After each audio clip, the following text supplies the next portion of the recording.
For being here. My name is Iago Paris, and the title of my presentation is Escaping Confinement, Phone Footage in Fictions about the COVID-19 Pandemic. So first of all, it's important to acknowledge the importance of phone footage in our everyday lives. We have become very close to them. We create them even either on public spaces or in our public lives. And it's one of the biggest traits is the fact that these videos are created by using the rear facing camera, and also that they are thought of to be shared on the internet. In this case, it's also like very important to understand that smartphones have the capacity of both recording images and sharing them on the internet. So this connection gets very much reinforced. So as a result, we become producers and also consumers of them, and so it's very understandable that they have become so present in our lives. So the phone footage during the COVID-19 has been like very present, but in a very different way. The most important thing is that due to the confinement, the online communication has increased for obvious reasons. So as a result, the idea of the video call has been enhanced, and it has become like a very typical aspect of our routines. And these are images created many times by phone, and so the type of images are different. So the point of this presentation is to study how phone footage in fiction films have evolved from a, let's say, pre-COVID era towards a COVID era. So first of all, it's very important to set the ontology of phone footage. I would say that the main traits are, again, the fact that they are normally recorded by using the rear facing camera of the phone, and that the images are hyper mobile, blurry, fuzzy, that they are low resolution images, and also like the sound is normally very poor, as we can see, for example, in this image of some street protests. We can see the poor quality, and we can imagine the poor sound quality. And also very important, as I said before, that they are thought of to be shared.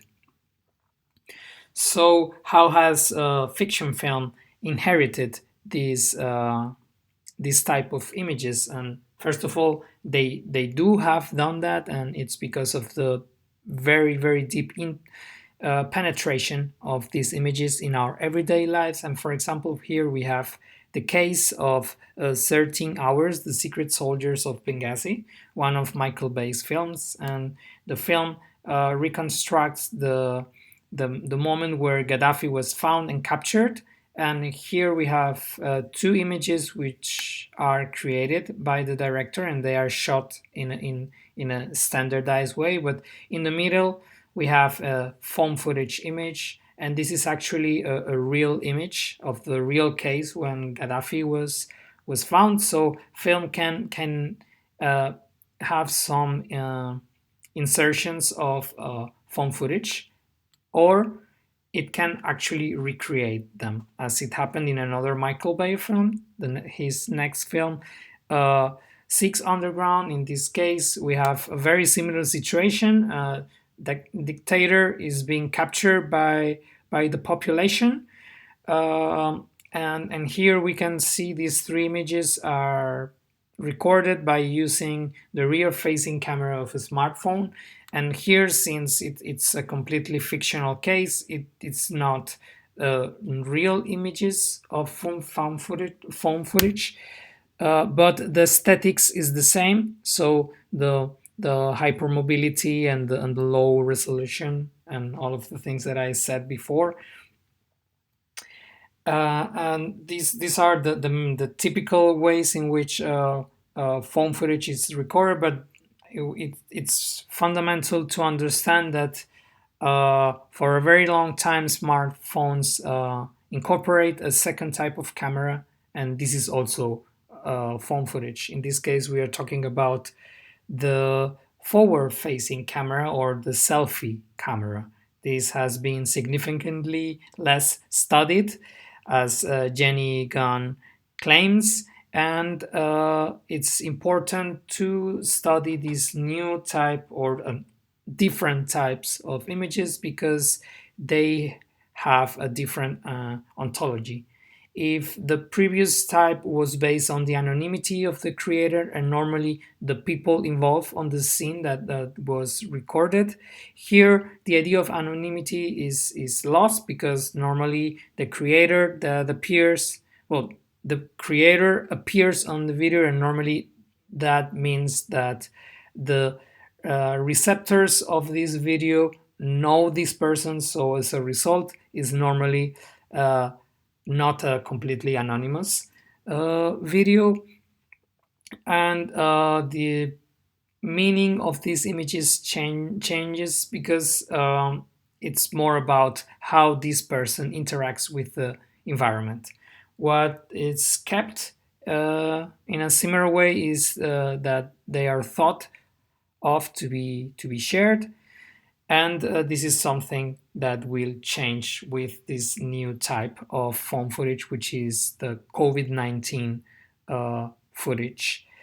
Um, so, to make a summary of the pre-COVID-19 phone footage type of imagery, I would say that they are thought of to be shared, and that the receiver is not present in the video. So here we have for example, a recording of a public event, and it's thought of to be shared, and the person who will receive these images is not at all present in the creation of the video or in the images of the video. This completely changes with the COVID-19 phone footage because it's not thought of to be shared, it's thought of to be streamed, and the receiver is present because it's a video call. So both sides of the creation of this video are present, and they are being recorded with a forward-facing camera. So when thinking about reasons for COVID-19 phone footage to be present on fiction film, they are the same reasons that there's a very deep penetration of this new type of images in our everyday life, and fiction film many times incorporates what's trendy, what's happening, what has had an impact in our lives. But what changes is the inherent meanings of these images. Here, these images are reflecting about ideas such as the need for communication, the consequences of a recurrent state of isolation and confinement, and all of the emotional distress that it can create. A very important idea that show specifically fiction films about the COVID-19 is the desire to earn spatial freedom, so to break from isolation, as we will explain later with the case studies. But before going deep into the specifics, I would like to point out that this new type of footage has to be first analyzed before calling it phone footage, because maybe it's not recorded by a phone. As we can see here, these are three examples of three fiction films, and we can see that the same images are being created by either laptops, tablets, or phones. So as a result, we need to think about maybe are we talking about phone footage or electronic device footage? And even though these three types of images are created by the forward-facing camera, and that they are thought of to be streamed because they are video calls, they can inside of that have different meanings. In this case, I would like to point out, and this is like the claim of this analysis of this case studies, is that the phone footage has different meanings from the or slightly different meanings compared to laptop and tablet footage. And we will see that in these case studies. The first film to be analyzed is Songbird by Adam Mason. This is a dystopian thriller that reflects on what could happen if the COVID situation would have gotten worse and more dangerous for the society. So we are in a situation of perpetual confinement where it's completely forbidden to be outside, but only certain very rare members of society can be outside. Those who are inherently immune to the virus, so they are not gonna suffer and die because of that. And here we have one of these cases who is Nico, and he has like a love relationship with Sarah, but Sarah is not immune, so she needs to stay inside. So we can see two types of phone footage which show very different meanings. Here he's always recording on the outside and different environments, whereas here she's always recording from the living room. And even though she's moving around the house, so it already implies that thanks to the phone she can move a bit while record, but still it's not enough. The whole idea of the usage of phone footage in this film is to expose the fact that it's not enough, and that there's a desire to break from isolation and go outside. The second example is Lockdown by Doug Lyman. And here we have a couple who, due to the confinement, needs to stay at home and continue working. And here we have the male. He's a delivery man and he needs to continue working, but now he has to communicate with his boss, as we can see here, through video calls. Here in this example, we can see that he's having this conversation through a tablet, so he has earned some mobility, but not as much as a phone could offer, as we can see in the case of his boss, who's moving around the warehouse and he's actually outside on the street for a short time. And we can see already the comparison, like the tablet offers some mobility but not enough, especially compared to the phone footage. This is the idea of statism is even bigger in the case of laptops, as we can see here. The female of the couple, she is an executive of a big corporation, and of course, in this type of jobs, you have a lot of meetings, but now due to the confinement, they need to be taking place through video calls. And here we can see the statism of laptop communication. Very static framing, always the same environment, the same background. And here we can see these three types of electronic devices and how they offer different meanings and environments. The third case would be Safer at Home by Will Wernick.